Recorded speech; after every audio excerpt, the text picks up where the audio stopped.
Cecil J. Williams. I am the founder and CEO of the South Carolina Civil Rights Museum.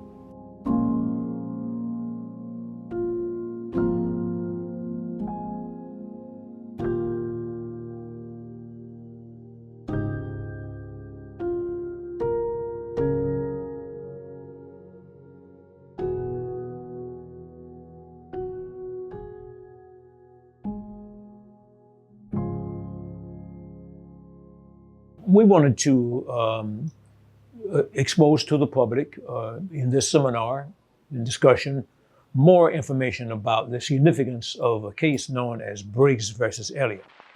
So we have Nathaniel Briggs, the son of the lead petitioners on the Briggs v. Elliott legal campaign. And we have Mr. Cecil Williams, who was on site taking pictures all those years ago and still taking pictures. Now,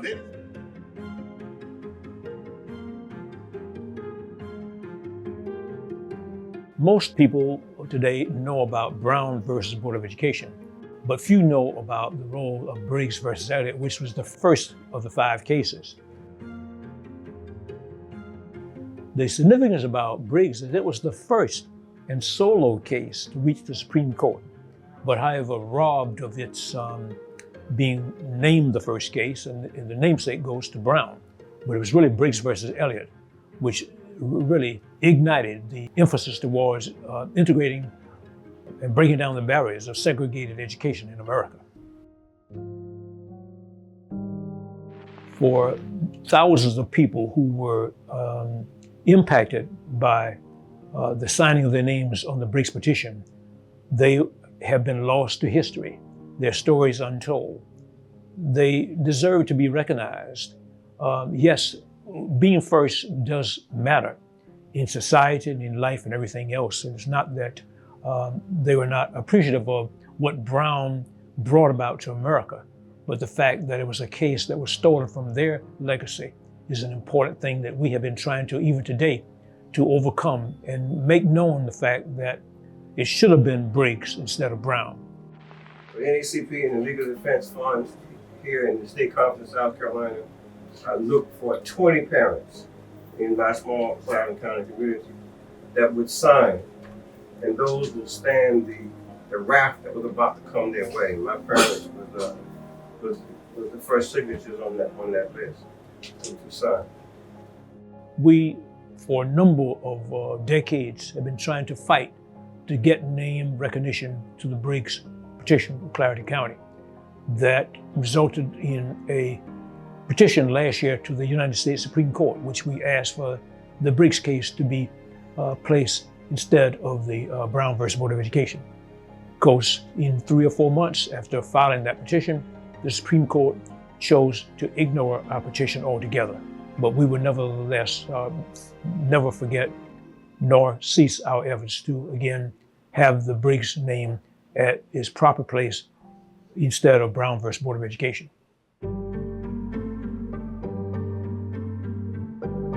It's fulfilling to know that shortly into the future, 4 or 5 months, that we'll be moving into a new building, which will become our Civil Rights Museum here in South Carolina.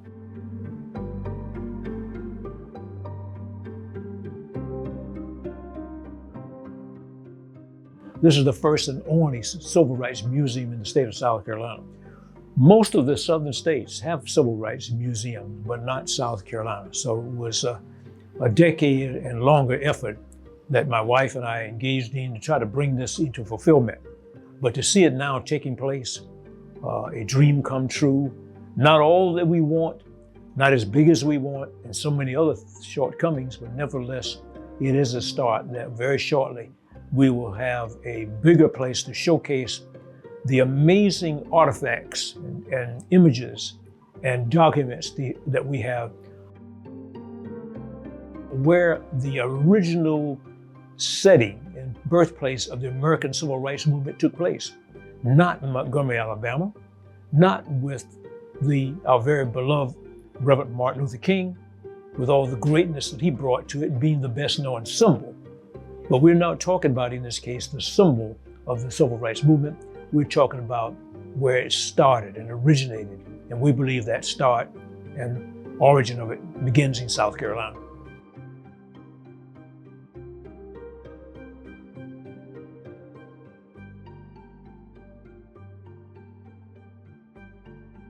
If you were to take a geographical view of where the civil rights movement activities were occurring, North Carolina, Virginia, Alabama, Mississippi, and Georgia, and Florida, South Carolina and Orangeburg really would be right in the center, the epicenter of the American civil rights movement.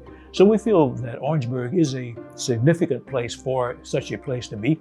And especially, we're right across the street from two HBCUs and all that has happened with the student activities. You see, it was also another event that helped to make the beginning of the American civil rights movement, and that was of student activism. You see, it was the students who were marching and demonstrating, going to jail, and even giving their lives that made the success of the civil rights movement to come to a conclusion. And I guess we really celebrate a little too early, because even today, many years after the civil rights movement ended, so to speak, it really did not end. The need for there to be a colorblind society is very evident today, as it was back during those cases. And we hope that one day what we are doing will help to make America a place where we have a colorblind society, where no one is judged by the complexion, the color of their skin, or their race. I believe that images like artifacts and documents are very vitally important to preserving history and showcasing, because in a way, images are like the holy grail of evidence to show that something happened in time. But it's going to take a collective effort from all of us involved: Black, white, Hispanic, Native Americans, our communities that make up this country. This is a great country. We are the melting pot of the world. But again, we've got to get past race as being criteria that, again, allows you to advance in life.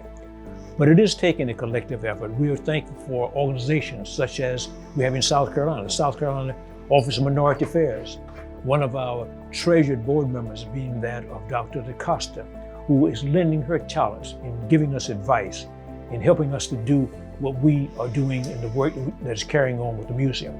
So it takes all these collective efforts, that of the NAACP, that of other organizations, that of our college community, that of our historians, people who are writing books, our authors, all of it together, that we can make advances that helps to erase a criteria of color being something that sets us apart.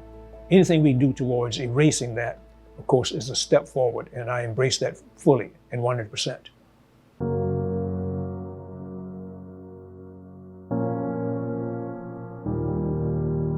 All of the exhibits in the museum, of course, are my favorite things because I associate with them personally. This is something that not only did I photograph, but I marched, demonstrated, even went to jail twice. So it's very visual and very evident and very personal to me to, again, have these images and to share them.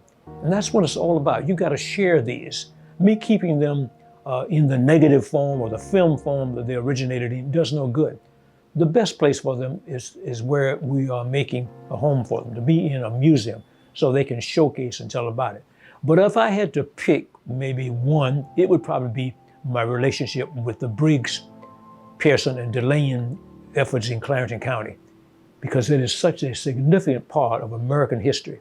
It is the history that in timeline, you might say there is a special point of marking in the timeline that in the 1950s in Clarendon County, South Carolina, 30 miles from where we are in this building, 35 miles from where the new museum will be, that we have people there living today that can tell the same stories that I told, that their parents and grandparents were part of one of the greatest movements in the history of mankind, a history where they were carving out so that their efforts would end up in the betterment of mankind, not just for Clarendon County or South Carolina, but for all America.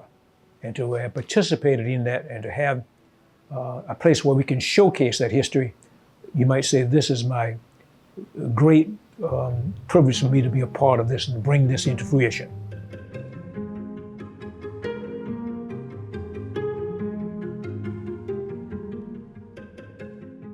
Well, certainly we can look at about 10 years, a whole decade in its making, but we have been, you might say, a collection of history that is probably 30 years. We were a collection looking for a place to put our exhibits. At first, before starting a museum myself, we looked at places other than Orangeburg as being a site of placing our exhibits. That did not happen. And I think that it's a divine reasoning and purpose that the museum be located here in Orangeburg, South Carolina, the epicenter of the American Civil Rights Movement. I think Orangeburg is a great location. We are right in the middle of the state of South Carolina. We have a major interstate passing right in front of our front doors, and the interstate's coming off of Interstate 26, Columbia to Charleston.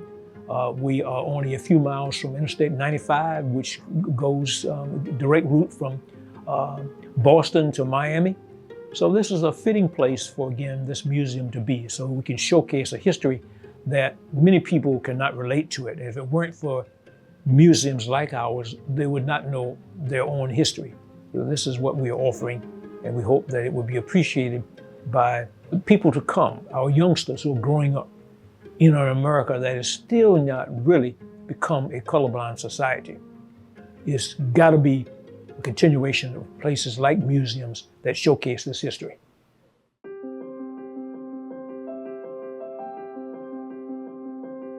We brought the museum from its very beginning and from the early days where my wife and I pooled together our resources. We had about $60,000 to start with. And that was to try to make a museum that we knew would cost millions. But today, as we get closer to the time we will be really occupying a new museum, we are in a drastic need for resources to help us to pull this all off. We've carried it through the hardest times, but we very definitely need support from the general public and elsewhere to help us to carry the ball down the road, so to speak, to bring it to its fruition so that we can really pull this all off. We are doing something we feel will be an attraction, not just for South Carolina, but for America. But it does take support. So we are asking, please consider donating and supporting the South Carolina Civil Rights Museum. So thank you and all that you are doing to help us make this happen.